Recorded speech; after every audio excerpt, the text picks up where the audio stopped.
The golden sun cast long shadows across the dusty town of Promise Creek as Sarah Zimmerman stood on the auction block, tears streaming down her face, her hands bound with coarse rope that cut into her delicate wrists. It was 1873, and her father's debts had become her burden to bear, leaving her with nothing but the faded blue dress on her back and a heart full of despair. $500 for the woman, called out Fletcher Morgan, the town's wealthiest rancher, his eyes cold as he appraised Sarah like she was nothing more than cattle. She'll make a fine housekeeper. The crowd muttered, some looking away in shame, others nodding in approval at what was a common enough occurrence in these harsh frontier lands. Sarah's eyes darted desperately across the faces, searching for mercy, for help, for anyone who might see her as more than property to be sold. 600, called another voice, belonging to Bartholomew Reed, the saloon owner whose reputation with women made Sarah's blood run cold. Sarah closed her eyes, a fresh wave of tears spilling down her cheeks. Her parents had died of fever just 3 weeks prior, leaving behind debts that had come due with ruthless speed. With no family and no means to pay, the bank had seized everything, including her freedom. "I'll bid my name and my life." The powerful declaration cut through the murmurs of the crowd. Heads turned to see a tall figure pushing his way forward, dust covered from the trail but standing straight-backed and proud. "What's that supposed to mean, stranger?" demanded Willard Jenkins, the auctioneer, squinting suspiciously. The man stepped fully into the circle now, revealing a weather-beaten face with startling blue eyes beneath the shadow of his wide-brimmed hat. His clothes were trail-worn but of good quality, and the pistol at his hip spoke of someone who knew how to use it.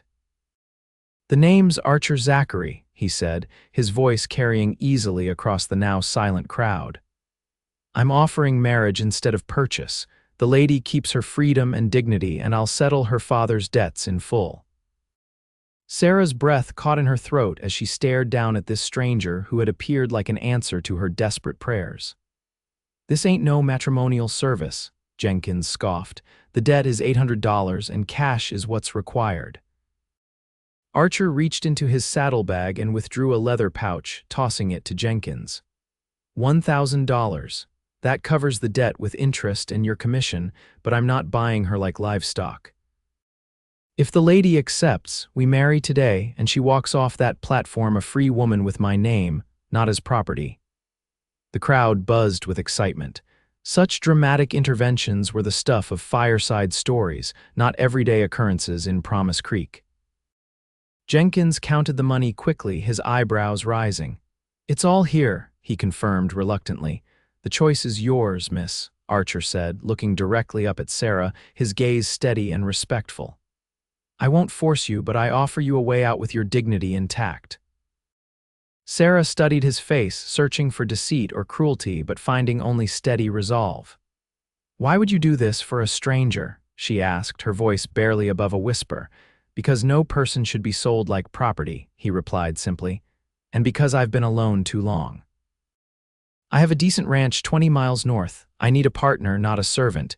You'd be my wife in name, and I'd expect help with the work, but nothing more until you're ready, if ever." A murmur rippled through the crowd. Such an arrangement was unusual, to say the least. Sarah took a shaky breath.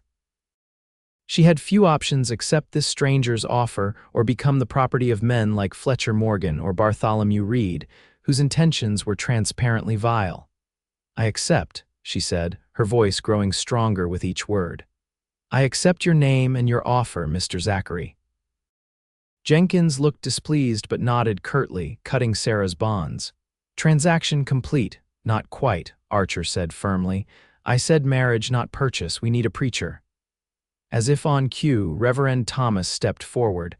"I can perform the ceremony right now if that's what the lady wishes." Sarah nodded, still scarcely believing the turn of events. Within moments, she found herself standing before the Reverend, exchanging vows with a complete stranger whose act of compassion had saved her from a fate worse than death. "I now pronounce you husband and wife," Reverend Thomas declared minutes later. "Mr. Zachary, you may kiss your bride." Archer hesitated, then gently pressed a chaste kiss to Sarah's forehead. We'll get to know each other properly, he whispered. This isn't how I imagined finding a wife, but I promise to respect you and protect you with my life. The crowd dispersed, some disappointed by the unexpected conclusion to the auction, others secretly pleased by the romantic turn of events. Sarah stood in stunned silence as her new husband settled her father's outstanding debts with the various merchants and the bank. "Are you ready?" Archer asked, returning to her side and offering his hand. Sarah nodded, placing her trembling fingers in his much larger, calloused palm. "I have nothing but what I'm wearing," she admitted, ashamed. "We'll stop at the general store," he replied matter-of-factly. "You'll need clothes and personal items for the ranch." An hour later, Sarah sat somewhat awkwardly on Archer's horse, riding in front of him with several packages of hastily purchased necessities secured to the saddle. The town of Promise Creek grew smaller behind them as they headed north toward what would now be her home. "Why were you in Promise Creek today?" Sarah finally asked, breaking the silence. "I came for supplies," Archer answered, his deep voice rumbling against her back. "I hadn't planned on acquiring a wife." Despite herself, Sarah smiled faintly. "I hadn't planned on being acquired." "You weren't acquired," he corrected gently. "You're not my property, Sarah. You're my wife, yes, but you're your own person. The marriage was the only legal way I could stop what was happening. If there had been another option that preserved your freedom, I would have taken it." Sarah twisted slightly to look up at his face. "You're a strange man, Archer Zachary." A small smile touched his lips. "So I've been told." As they rode, Sarah learned that Archer had come west after the war, where he'd fought for the Union. He'd built his ranch from nothing over 5 years, and it now boasted a modest herd of cattle, some crops, and what he described as a decent enough house. "It's nothing fancy," he warned, "but it's solid and dry." "After nearly being sold to the highest bidder, my expectations are rather modest," Sarah replied. Archer's arms tightened slightly around her as he held the reins. "No one will ever treat you that way again, not while I draw breath." The intensity in his voice made Sarah shiver. There was something reassuring about his solid presence behind her, about the certainty in his words. For the first time since her parents' deaths, she felt a small flicker of hope. As the sun began to set, a small ranch came into view nestled in a valley with a creek running through it. A modest 2-story house stood surrounded by several outbuildings with fenced pastures stretching beyond. It wasn't grand, but it was neat and well-maintained. "Welcome to Zachary Ranch," Archer said, a note of pride in his voice. Sarah took in the sight of what was now her home with wide eyes. It was more than she'd expected, far more than what many had in these frontier lands. An older man emerged from the barn as they approached, his weathered face breaking into a smile that quickly turned to shock. "Arch. Didn't expect you back so soon, and certainly not with," he stopped, eyes widening as he took in Sarah. "Joseph, this is Sarah Zachary, my wife," Archer said calmly, as if bringing home a bride was an everyday occurrence. "Sarah, this is Joseph Miller, my foreman and friend." Joseph's mouth opened and closed several times before he found his voice. "Wife, you left this morning a bachelor. It's been an eventful day," Archer replied, dismounting and then reaching up to help Sarah down. "I'll explain later. Is everything all right here?" "All quiet," Joseph assured him, still staring at Sarah in astonishment. "Mrs. Zachary," he finally managed, doffing his hat. "Welcome to the ranch." "Thank you, Mr. Miller," Sarah replied, straightening her dress nervously. "Joseph, could you take care of the horse?" "I'd like to show Sarah the house," Archer said. Of course," Joseph nodded, still looking bewildered as he took the reins. Archer gathered Sarah's packages and led her toward the house. The interior was simple but comfortable, a large main room with a stone fireplace, a kitchen area with a cast iron stove, a dining table, and sturdy furniture. Stairs led to what Sarah presumed were bedrooms. "It's lovely," she said honestly, running her fingers along the smooth wood of a chair back. "It's functional," Archer replied, looking around as if seeing it through new eyes. "I never bothered much with the finer touches." "A woman's touch might not be unwelcome then," Sarah ventured. Archer smiled, a genuine expression that transformed his serious face. I think it would be most welcome indeed. He cleared his throat. Let me show you upstairs. You'll want to get settled. The second floor contained 3 bedrooms and a small sitting area. Archer showed her to the largest bedroom, which clearly belonged to him. This will be your room now, he said, placing her packages on the bed. But where will you sleep? Sarah asked, confused. I'll take the room across the hall, he answered. As I said, I expect nothing from you that you're not ready to give. He paused awkwardly. I know this is all very sudden. You don't know me and I don't know you, but I meant what I said. I'll honor and protect you. The rest, well, that's for you to decide. Sarah felt tears welling in her eyes again, but not from despair this time. Thank you, she whispered. I don't know how I'll ever repay such kindness. There's nothing to repay, Archer said firmly. I'll leave you to get settled. Come down when you're ready and I'll have some supper prepared. After he left, Sarah sat on the edge of the bed, her mind whirling with the day's events. That morning, she had awakened to face being sold like property. Now she was the wife of a man she barely knew, in a home nicer than any she'd ever lived in. It seemed impossible, like something from a dime novel. Looking around the room, she noticed small details: a book on the nightstand, a silver brush on the dresser, a quilt carefully folded at the foot of the bed. These were glimpses into the character of the man who had saved her, a man who read before sleeping and who appreciated craftsmanship and comfort. Taking a deep breath, Sarah opened her packages and changed into one of her new dresses, a simple dark green cotton that fit her slender frame well enough. She brushed her long chestnut hair and washed her face, trying to erase the tear stains and fear of the day. When she descended the stairs, she found Archer in the kitchen, stirring something in a pot that smelled surprisingly appetizing. You cook? She asked, genuinely surprised. He turned, and something flickered in his eyes when he saw her, something that made her heart beat a little faster. A man living alone learns to feed himself or starve, he replied with a small smile. Though I won't pretend to be skilled at it, if you've a talent for cooking, I'd welcome the improvement. I'm a fair cook, Sarah said, stepping closer. My mother taught me well before she. She trailed off, the pain still fresh. I'm sorry about your parents, Archer said quietly.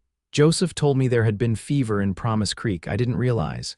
It happened very quickly, Sarah said, swallowing hard. The doctor did what he could, but she shook her head. Afterward, the creditors came immediately. I didn't even have time to properly mourn before everything was taken. Archer's jaw tightened. That was poorly done of them.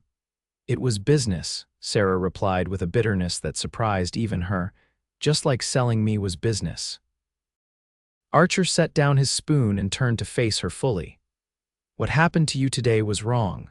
Legal, perhaps, in the territory's eyes, but morally wrong. I want you to know that you're not indebted to me. If after you've had time to recover from your loss and today's ordeal, you wish to leave, I won't stop you. Sarah studied his face, seeing nothing but sincerity. Why would you offer marriage instead of simply paying my debts? Archer sighed, leaning against the counter. In a place like Promise Creek, a young woman alone with no family and no means of support, your options would have been limited and dangerous, even if I had simply paid off your debts. Marriage offered you protection, my name, my home, my promise to care for you. And what do you gain? Sarah pressed, needing to understand his motivations. A rueful smile crossed his face. Companionship, perhaps. The ranch is isolated and the work is endless. Having a wife, even in name, only means having someone to share the burden. And, he added more quietly, I've been alone a very long time. There was a rawness in his admission that touched Sarah deeply. This strong, capable man had saved her from a terrible fate, yet there was a vulnerability in him that made him seem suddenly more human, more accessible. Then we'll help each other, she said simply. I'll be the best wife I can be, Archer Zachary, even if we're strangers who married in the most unusual of circumstances. Something warm kindled in Archer's blue eyes. I believe you will, Sarah Zachary, and I'll strive to be worthy of the trust you've placed in me. The days that followed established a rhythm between them. Sarah took over the household duties, cooking meals that were considerably more palatable than Archer's basic fare and transforming the functional house into something more homelike. Small touches appeared: wildflowers in a jar on the table, curtains made from fabric purchased on Archer's next trip to town, the rearrangement of furniture to make conversation easier. Archer, for his part, taught Sarah about the ranch, the cattle operations, the vegetable garden that supplemented their meals, the orchards he'd planted that were just beginning to bear fruit. He was patient and thorough, never condescending, always treating her as an intelligent partner rather than a delicate ornament. They learned about each other in small moments over meals, during evening conversations by the fire, in the shared work of running the ranch. Sarah discovered that Archer had lost his parents young and been raised by an uncle in Pennsylvania. He'd fought at Gettysburg and other major battles, experiences he rarely spoke about but which had left both physical and emotional scars. After the war, he'd headed west to start fresh, determined to build something meaningful with his hands. Archer learned that Sarah was the daughter of a schoolteacher and a seamstress, educated better than most frontier women. She could quote Shakespeare and calculate figures with equal facility, skills that proved useful as she began helping with the ranch accounts. She had a quick wit that emerged as she grew more comfortable in his presence, and a genuine kindness that extended to everyone, from Joseph to the occasional cowhands they hired during busy seasons. Their sleeping arrangements remained separate, though sometimes Sarah would catch Archer watching her with an intensity that made her breath catch. For his part, Archer was true to his word, never pressuring, never demanding, always respectful of her boundaries. 6 weeks after their unusual wedding, a summer storm blew in unexpectedly while they were checking fences in the north pasture. The sky darkened with alarming speed, and thunder rumbled ominously as rain began to pelt down in huge drops. "We need to get to shelter," Archer shouted over the rising wind, pointing to a small line shack a quarter-mile away. "The horses are getting spooked." They rode hard through the intensifying storm, rain soaking them to the skin as lightning cracked across the sky. By the time they reached the shack, they were both drenched and shivering. The line shack was basic, one room with a small stove, a narrow bed, a table, and little else, but it was dry and solid. Archer quickly built a fire in the stove while Sarah wrung out her sopping hair. "You should get out of those wet clothes," Archer said, not looking at her as he stoked the fire. "There's a blanket on the bed. I'll step outside while you change." "You're just as wet," Sarah protested, "and it's pouring rain. Don't be ridiculous." Archer hesitated, then nodded. "Turn your back, then. I'll do the same." They awkwardly positioned themselves on opposite sides of the small room, each removing their sodden outer clothes. Sarah wrapped herself in the rough wool blanket, her damp chemise and petticoat still clinging to her skin beneath it. "I'm decent," she said, turning around to find Archer in his undershirt and trousers, hanging his shirt and vest near the stove to dry. He glanced at her, and something flickered in his eyes before he quickly looked away. "The storm's not letting up. We might be here a while." Sarah nodded, moving closer to the stove for warmth. "At least we're dry." They sat in awkward silence for a time, listening to the rain pound on the roof and the wind howl around the corners of the shack. Despite the blanket, Sarah couldn't stop shivering. "You're still cold," Archer observed, concerned. "A bit," she admitted. "The blanket is helping." Archer hesitated, then moved to sit beside her on the edge of the narrow bed. "May I?" he asked, opening his arms. Sarah nodded, and he wrapped an arm around her shoulders, pulling her against his side. His body was warm, solid, and she found herself leaning into him. "Better?" he asked, his voice rough. "Yes," she whispered, suddenly acutely aware of his closeness, of the way his chest rose and fell with each breath, of the subtle scent of him, leather and soap, and something uniquely Archer. "Sarah," he said quietly, and something in his tone made her look up at him. His blue eyes were dark, intense, fixed on her face. "These past weeks, getting to know you," he swallowed hard. "I want you to know that I consider myself the luckiest man alive to have found you, even under such terrible circumstances."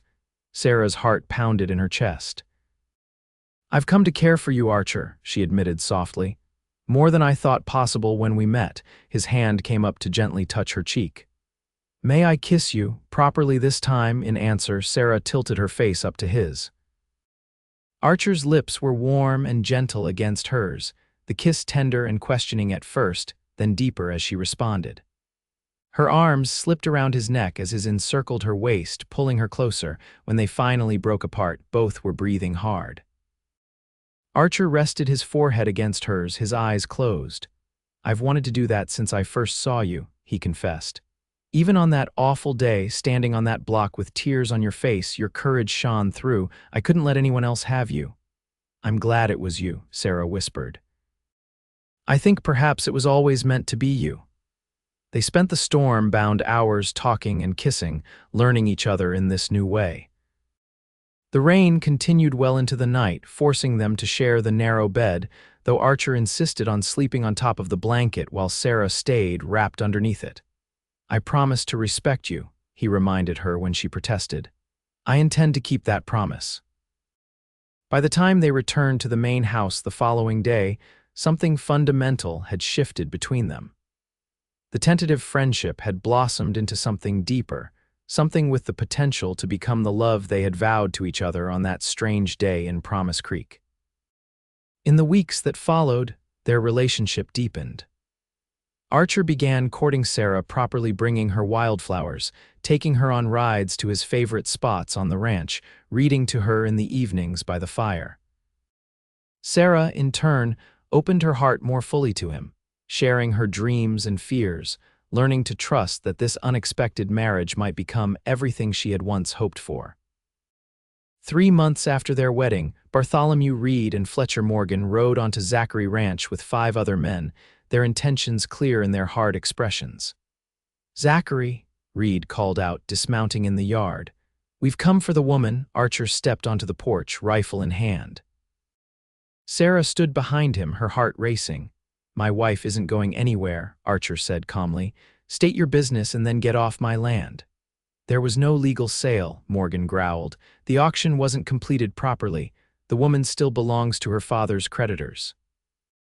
"The debt was paid in full," Archer replied. "And Sarah is my lawfully wedded wife, not property to be claimed." Reed spat on the ground. "We're taking her back to Promise Creek for a proper auction. Stand aside or suffer the consequences." Joseph emerged from the barn, his shotgun trained on the visitors. "You boys might want to reconsider," he called out. 2 against 7 ain't great odds, but we'll take plenty of you with us." 3 against 7, Sarah corrected, stepping forward with Archer's spare pistol in her hand. "I'm not going back, not ever." The standoff held for several tense moments before Reed finally laughed, a cold sound devoid of humor. "Well, ain't this touching? The whore's found her courage." Archer's finger tightened on the trigger. "Call my wife that again, and they'll bury what's left of you in a matchbox." Morgan studied the determination on their faces and clearly didn't like what he saw. "Maybe this ain't worth dying over," he muttered to Reed. "The debt was paid, legal or not." "This isn't over, Zachary," Reed warned, but he was already retreating toward his horse. "You've made enemies today. Better enemies than friends with men like you," Archer replied steadily. They watched in tense silence as the men rode away, keeping their weapons ready until the riders disappeared over the ridge. "They might come back with more men," Joseph warned.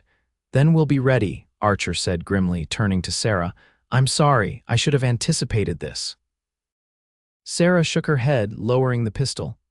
"You couldn't have known, but I think perhaps we should ride to the territorial capital, make sure our marriage is properly registered with the authorities there, just to be safe." Archer looked at her with admiration. "That's a wise precaution." "We'll leave tomorrow." The journey to the capital took 3 days.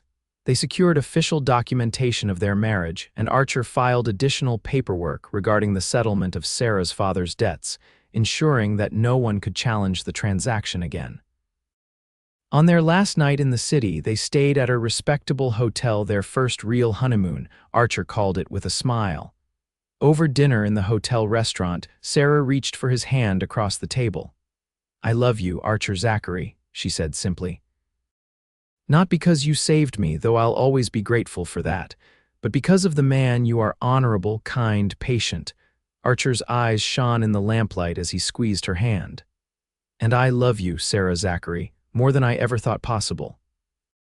That night, they truly became husband and wife in every sense, their love expressed in tender touches and whispered words of devotion. When they returned to the ranch, they found that Joseph and the Hands had organized the neighboring ranchers as a precaution against Reed and Morgan's return. But the threat never materialized. Word had spread about Archer's stand, and few were willing to cross him. As autumn turned to winter, Sarah shared happy news she was expecting their first child, due in the late spring. Archer's joy knew no bounds as he carefully crafted a cradle from pine, positioning it in their now shared bedroom beside the window where morning light would warm it.